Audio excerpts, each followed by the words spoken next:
Bonjour à tous.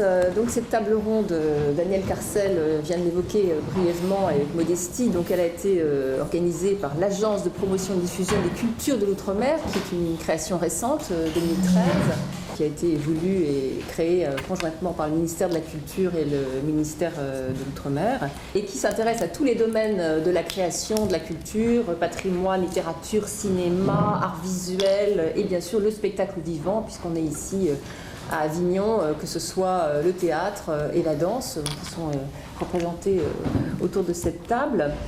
Et donc son objectif, c'est d'accompagner les créateurs dans leurs projets, donc, avec des situations très diverses. Donc les Outre-mer, ce sont des territoires, vous savez tout ça bien sûr, des territoires très éloignés à la fois de la métropole, très éloignés entre eux, mais justement d'essayer de créer des liens, des rencontres, des échanges, un réseau, créer un réseau. Et donc c'est un peu l'idée aussi de ce débat. Cette édition 2014 d'Avignon est marquée par la présence de nombreuses compagnies d'outre-mer, notamment des compagnies de Guadeloupe qui sont fortement représentées cette année. Et donc il y a en tout 16 compagnies d'outre-mer qui ont fait le déplacement, ce qui est quand même un chiffre qui est toujours en progression.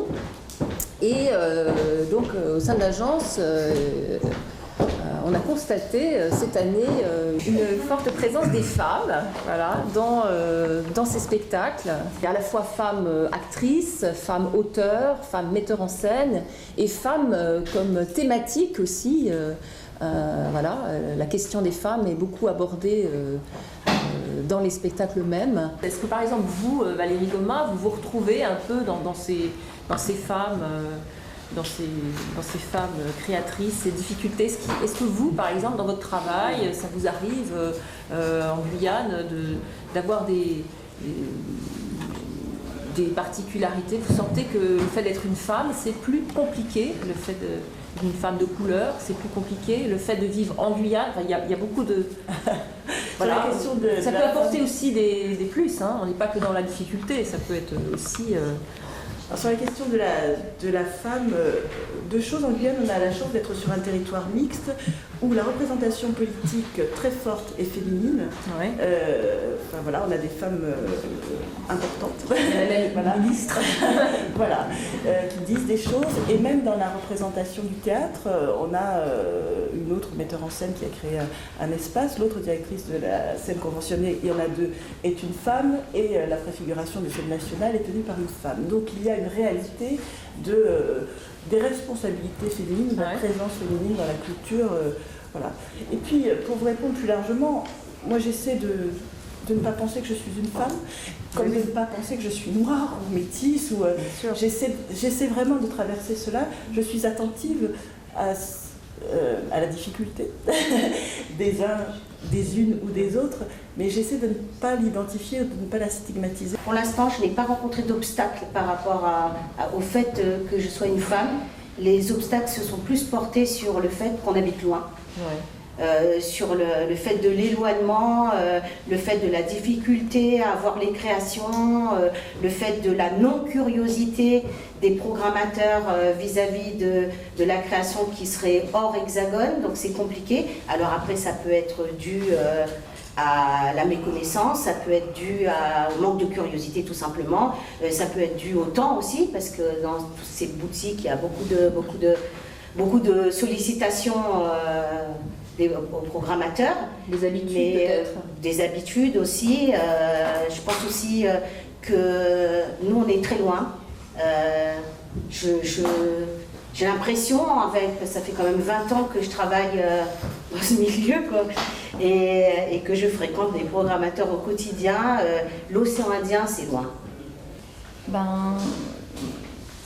L'éloignement, comme disait Lolita, il y a vraiment un problème d'équité. C'est vrai qu'à chaque fois, quand il y a une troupe qui vient de l'extérieur, tous les frais sont pour la Guadeloupe.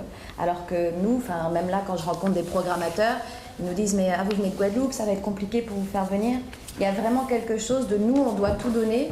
Et par contre, quand nous on se déplace, l'autre côté n'est pas prêt forcément à faire les mêmes efforts.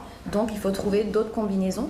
Et sinon, le fait que, par exemple, nous, c'est depuis 2000 que la licence d'entrepreneur de spectacle est obligatoire pour les compagnies. Donc il y a tout un système de structuration, de développement de nos métiers. Donc ça, c'est vrai que ça joue dans le sens où il y a pas mal de temps, en fait, où qu'on passe à structurer, à développer, à informer nos publics, à transmettre par rapport aux jeunes aussi qui arrivent notre métier. Je trouve aussi que finalement être en exil c'est super créatif parce qu'on est obligé de développer des choses. Vous vous sentez en exil? Plus du tout maintenant, mais au début, oui. Ouais. Et après j'aime bien créer moi-même l'exil. Je vais partir 3 mois quelque part et puis attendre de voir ce que ça me fait. Je trouve que c'est intéressant. Ce que je trouve difficile en tant que femme, c'est que j'ai été confrontée, pas pour moi, parce que voilà, pour les artistes étrangères avec qui j'ai travaillé, qu'elles soient sud-africaines, mauriciennes, malgaches, j'ai invité beaucoup d'artistes étrangers dans mon travail. Je trouve ça terrible qu'elles payent pour aller accoucher, qu'elles aient aucun congé maternité, que le lendemain qu'elles aient accouché, elles sortent et retournent au taf, et que tout le monde s'en fout. Je travaille en Afrique régulièrement, mais la compagnie, elle est basée à Marseille. Elle est basée à Marseille. Mais vous êtes un peu entre les deux. Et par contre, en revanche, la plupart des interprètes avec qui je travaille, je travaille avec beaucoup d'artistes africains sur les créations, je les fais venir. Donc, nous, c'est pas des questions de permis de travail, mais c'est les ATP, c'est les visas, c'est tout ça. Effectivement, c'est très difficile. C'est plus facile de jouer en France que de jouer dans notre région. Puis on n'est pas dans l'espace Schengen à La Réunion, donc c'est compliqué pour faire venir les artistes. Et moi, ce que je me dis aujourd'hui, c'est comment on peut faire ensemble, en arrêtant de séparer par petits bouts. Parce qu'à partir du moment où l'être humain commence à regarder l'autre en séparant et en morcelant par petits bouts, c'est notre humanité. C'est notre humanité qu'on morcelle comme ça, en tant qu'individu, mais aussi en tant qu'être humain partageant le même globe terrestre. Voilà, j'ai envie de dire, pensons à l'humanité. Bien sûr qu'être une femme comédienne, c'est difficile. J'ai laissé mes 2 enfants à Dakar, la dernière à 17 mois. Ça fait 2 mois que je suis en France, tout le mois de juin pour les répétitions, et tout le mois de juillet. Bien sûr qu'on est confrontés tous les jours, quand je leur parle sur Skype, à cette culpabilité, parce qu'elles appellent « Maman, maman, quand est-ce que tu rentres ?» Pas tout de suite, encore 15 jours. Non, maintenant, encore 10 jours. Bien sûr qu'on est confronté à ça, mais c'est un choix militant, c'est un choix politique quand on est une femme noire, de décider d'être comédienne. Parce qu'on appartient à des cultures qui, moi ça fait 20 ans que je suis comédienne, mais bien sûr que quand je dis à ma mère que je vais être comédienne, on me regarde comme si, et mon père aussi. C'est un vrai engagement de vie, et j'aurais envie qu'on puisse construire et créer ensemble. On peut créer les bons pour ça, c'est très important. Voilà. L'agence, aujourd'hui, c'est un grand chantier que nous ouvrons. Ce travail, on va dire, d'accompagnement de nos artistes, c'est le cœur du projet de cette agence. L'éloignement est quelque chose qu'il nous faut absolument gérer. C'est-à-dire qu'il nous faut trouver les moyens, avec nos territoires et l'aide évidemment de l'État, de faire en sorte que la seule difficulté, ce ne soit qu'une question de temps. Parce que c'est vrai qu'il faut encore 24 heures pour faire le trajet, et que ce ne soit plus un obstacle financier, que ce ne soit plus un obstacle, on va dire, de connaissances, de réseau. Notre agence, elle est vraiment là pour construire ce réseau entre nos territoires et faire en sorte que les distances s'amenuisent petit à petit pour nos artistes.